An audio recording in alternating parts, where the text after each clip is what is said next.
আমাদের সর্বভারতীয় নেতা অভিষেক ব্যানার্জি সাংসদ, তিনি আমায় ফোনে চেয়ারম্যানের পদ থেকে সরে গিয়ে পদত্যাগ করে দলীয় সংগঠনে আমাকে আরও বেশি করে সময় দেওয়ার জন্য তিনি নির্দেশ দিয়েছেন।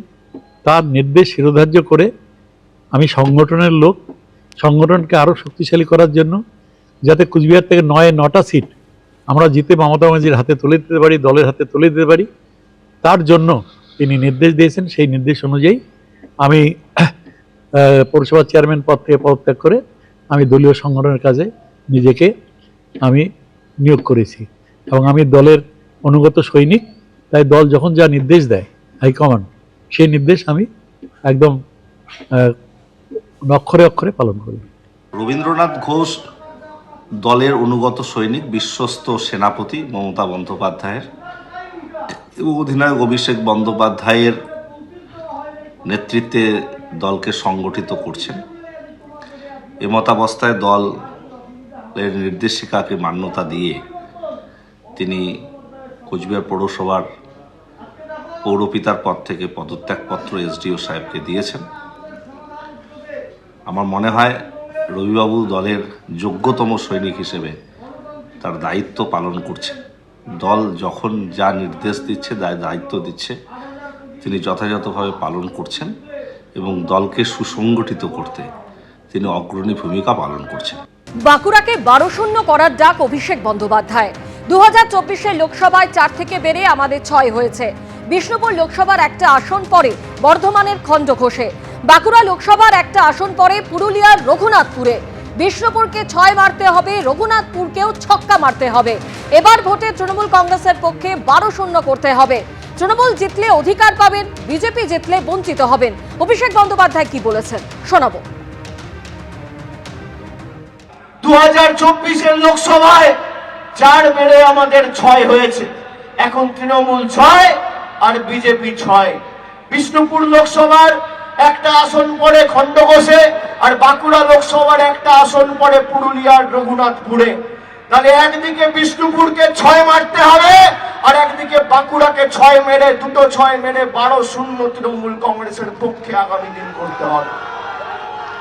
8-4 নয়, 7-5 নয়, 6-6 নয়, 7-5 নয়, করতে হবে 12-0 তৃণমূলের পক্ষে। তৃণমূল জিতলে আপনি আপনার অধিকার পাবেন আর বিজেপি জিতলে আপনি আপনার অধিকার থেকে বঞ্চিত হবেন।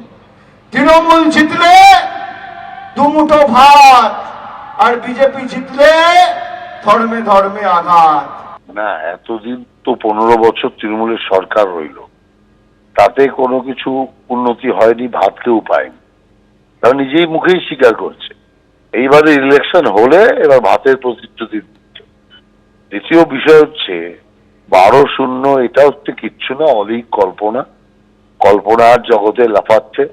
তার কারণ পরিস্থিতি এতটাই প্রতিকূল, সেই প্রতিকূলে এখন মানুষ এবং সাধারণ যে কার্যকর্তা, তারা তো বুঝে গেছে তৃণমূল কংগ্রেস আর থাকছে না। তাদের মনোবলটাকে বাড়ানোর জন্যই এই 12-0 বলছে। এই অভিষেক ব্যানার্জি গত নির্বাচনে 294 আমরা আর ওরা 0 বলেছিল, বারবার বলেছিল। কি দাঁড়ালো সংখ্যাটা? সেই কারণের জন্যই এরকম না বুঝে অনেক লোক বলে, শুধুমাত্র হাওয়া গরম করার জন্য, কার্যকর্তাদের মনোবল বাড়ানোর জন্য। এগুলো করেও লাভ হবে না, শেষ রক্ষা এই যাত্রায় হবে। বাঁকুড়ার শালতোরা সভা থেকে আজকে অভিষেক বন্দ্যোপাধ্যায় কেন্দ্র বিজেপিকে একসঙ্গে আক্রমণ চালিয়েছেন। জল জীবন মিশন আমরা কেন্দ্রের কাছে প্রতিনিধি দল পাঠিয়েছিলাম।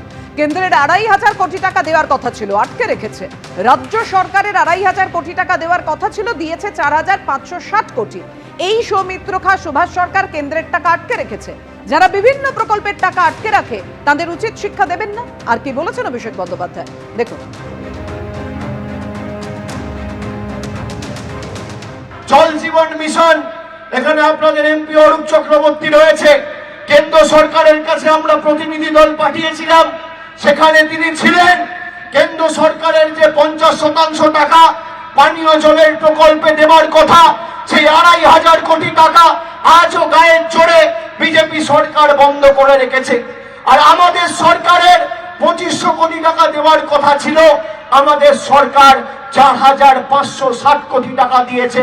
আর কেন্দ্র সরকারের টাকা, এই নরেন্দ্র মোদী সরকারের টাকা, এই সৌমিত্র খা সুভাষ সরকারের টাকা এখনো পর্যন্ত মোদী সরকার গায়ে জোরে কাজোয়ারি করে আটকে রেখেছে।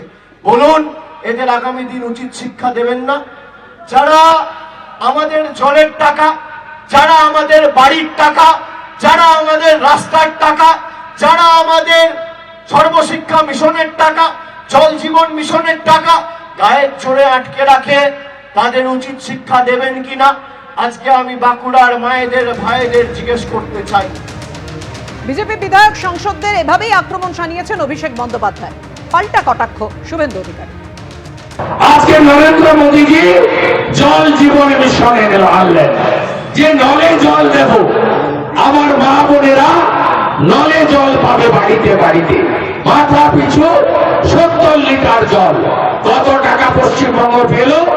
8000 কোটি টাকা। গোটা পুরুলিয়া জেলায় একটা গ্রামের নাম বন্ধু বলুন তো, যে গ্রামে জল এসেছে নলে, পারবেন বলতে? একটা গ্রামের নাম? নল আছে, জল নাই। এবিপি আনন্দ, এগিয়ে থাকে, এগিয়ে রাখে।